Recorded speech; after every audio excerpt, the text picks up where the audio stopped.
Okay, so last time we found that our intuitive technique for guessing at limits is really insufficient and that we need something more mathematical and precise. And that's what we're going to look at today, a set of rules that together we call the limit laws. We're going to look at those and then some of their implications. You don't have to copy them down. I've got a PDF file of the limit laws printed up and there for you on Blackboard, so you can print it out and have it to look at during this video, or you can just follow along. Let's get started. Here are the limit laws. I'll burn through them very quickly and then we'll get down to an example. It starts with, suppose you have two functions f and g, and the limit as x approaches a and the limit of f and the limit as x approaches a of g both exist. Then all of the following things hold true.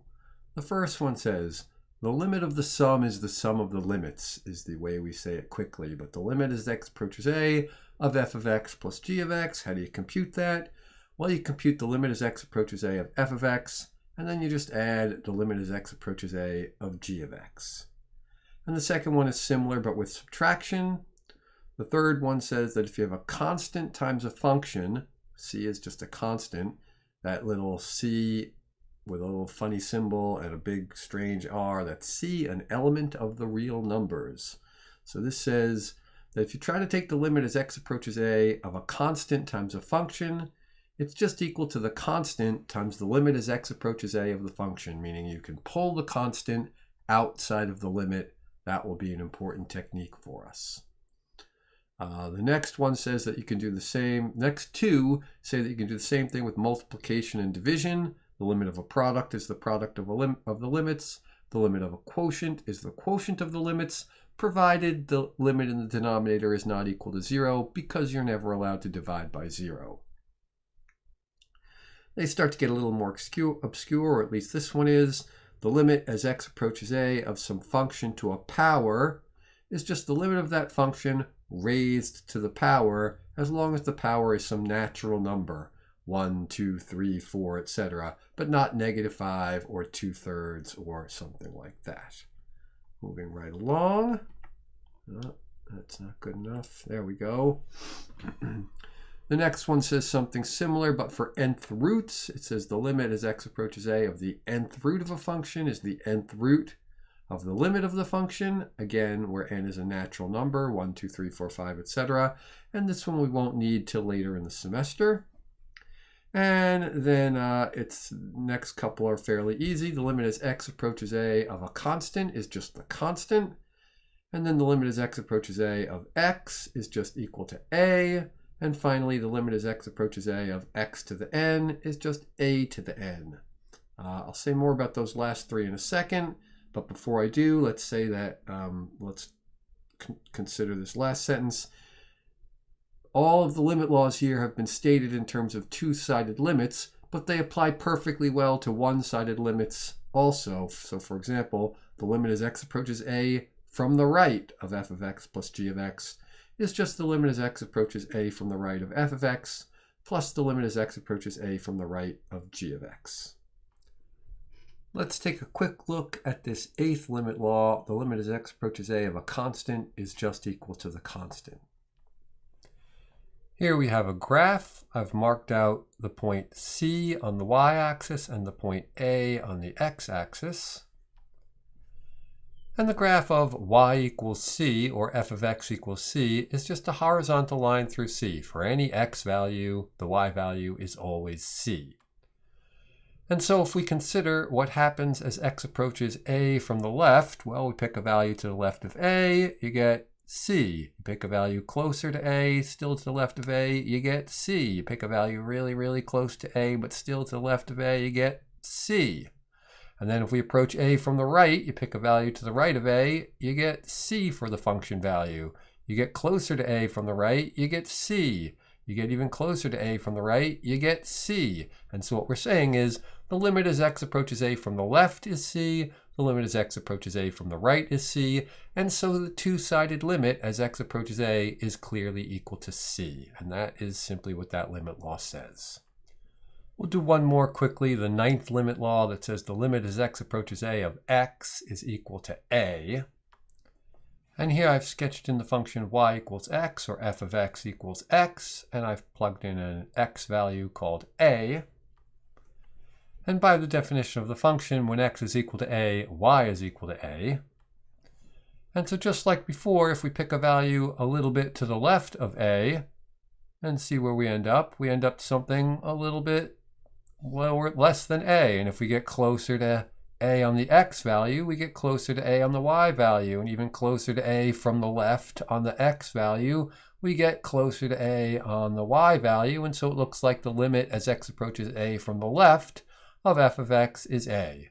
And if we approach a from the right, the same thing happens.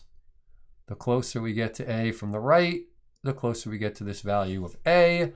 And so the limit from the left and the limit from the right are both equal to a, and that's why the two-sided limit is equal to a. Many of these limit laws are a little bit more complicated. We will not have time to prove them all. Proving these limit laws is something that you'll do in a real analysis class, should you get that far. If you're a math major, you take that in your senior year. But we will look at some point fairly soon at a proof of the first limit law, the limit that the limit of the sum is equal to the sum of the limits.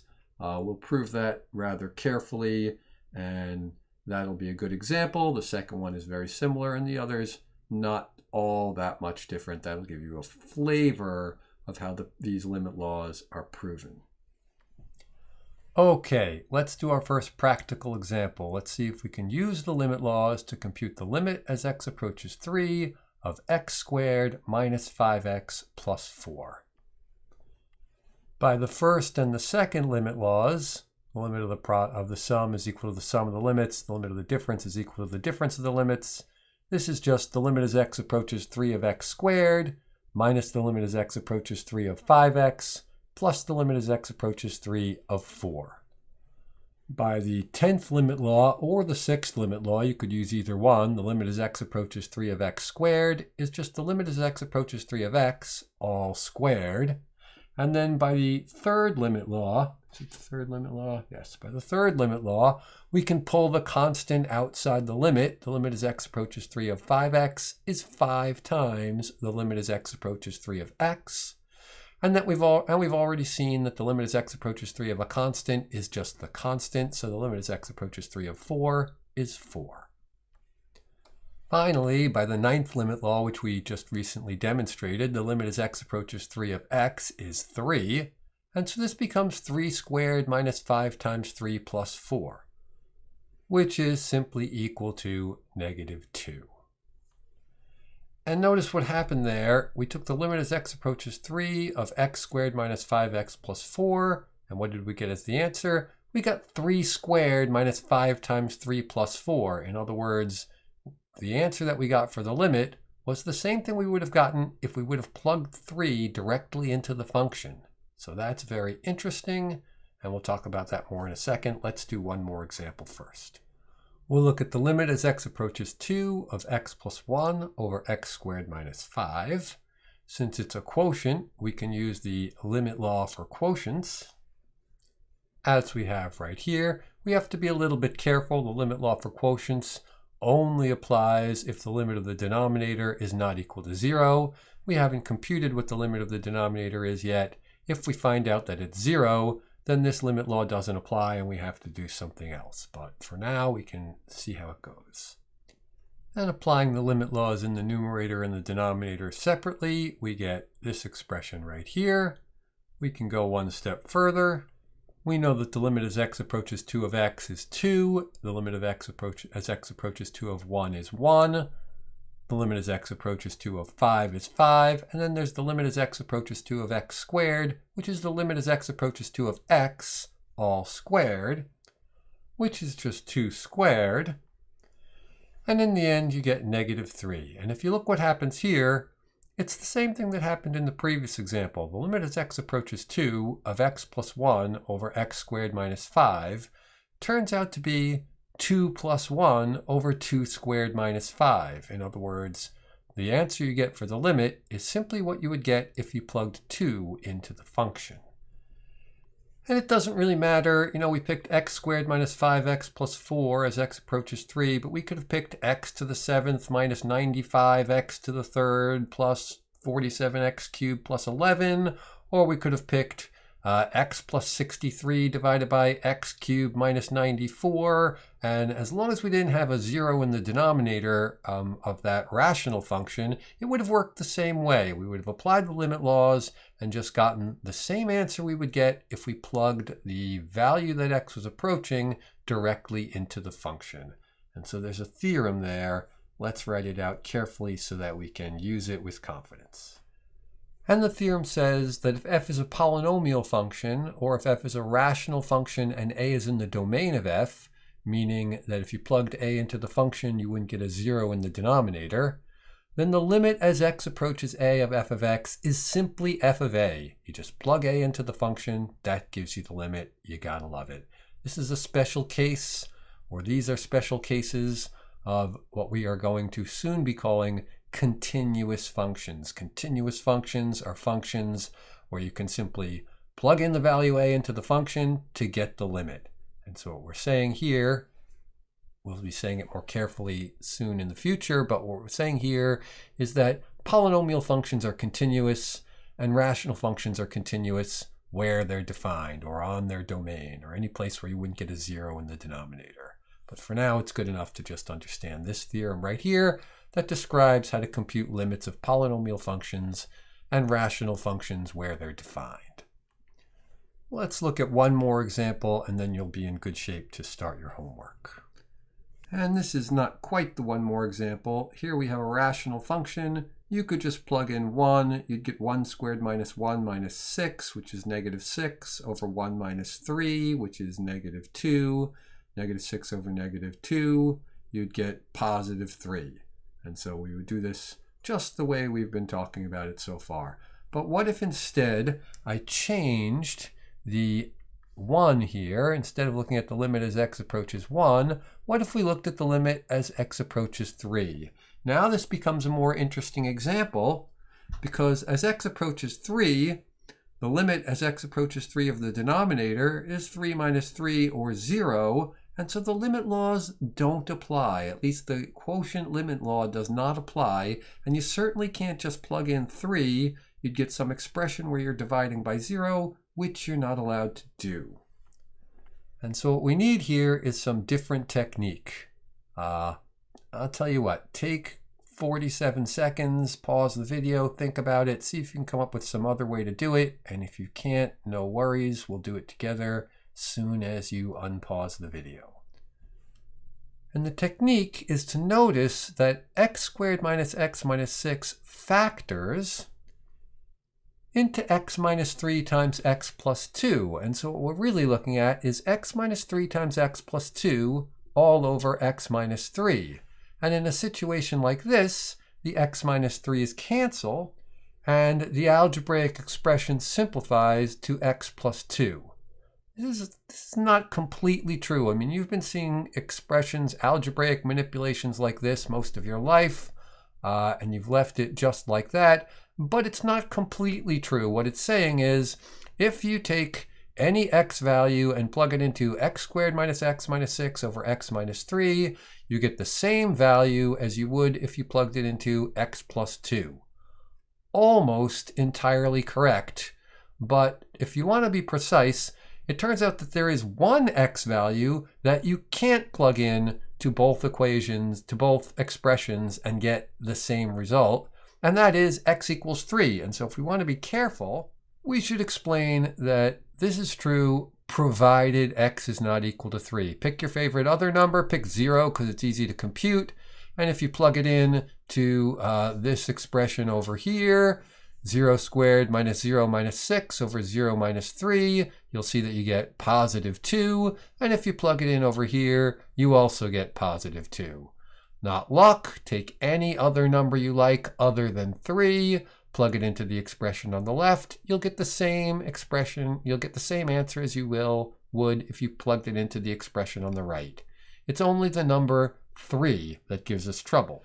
And the beauty here is that limits, the limit as x approaches 3, completely independent of the value of the function at x equals 3. It has absolutely nothing to do with the value of the function as at x equals 3. It has lots to do with the value of the function at numbers close to 3, 2.99999, 3.0001.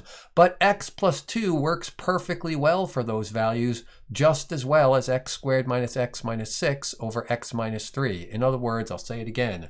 To compute the limit, you never need to know the value of the function at 3. You just need to know the value of the function near 3. And so this very quickly gives us algebraically that the limit as x approaches 3 of x squared minus x minus 6 over x minus 3 is just the limit as x approaches 3 of x plus 2, which is easily seen to be 5. Let's take a quick look at what happens graphically so that we can be sure that we completely understand what's happening here. Ignoring the inaccuracies of my sketches, what we have here is on the left, the graph of y equals x squared minus x minus 6 over x minus 3, and on the right, the graph of y equals x plus 2, and they are exactly the same, except that the one on the left is not defined at x equals 3, and the one on the right is. And since, as I keep saying, the limit as x approaches 3 of this function is completely independent of the value at 3, has nothing to do with the value at 3, we may as well use the one on the right to compute the limit. And so we'll sum this up in a theorem that we will then use to compute problems like this and do homework problems and the like, coming right up. This is what we just did. This theorem says if we have two functions that are equal for all values except possibly a, then the limit as x approaches a of one function is equal to the limit as x approaches a of the other function. And then there's this little provided this limit exists caveat at the end, because if the limits don't exist, then it would be bizarre to say that they were equal to each other. Okay, you take a second. Compute this limit here. The limit as x approaches 2 of x squared minus 2x over 5x minus 10.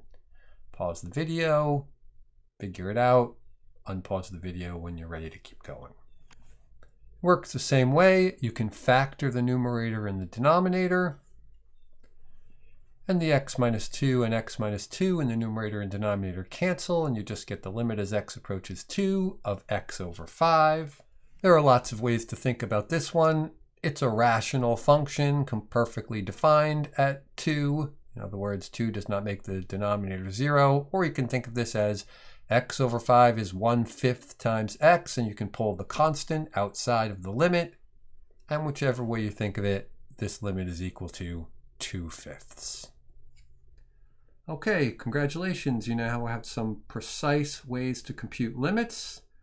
Take a stab at the homework, have some fun with it, talk to you about it in class. See you soon.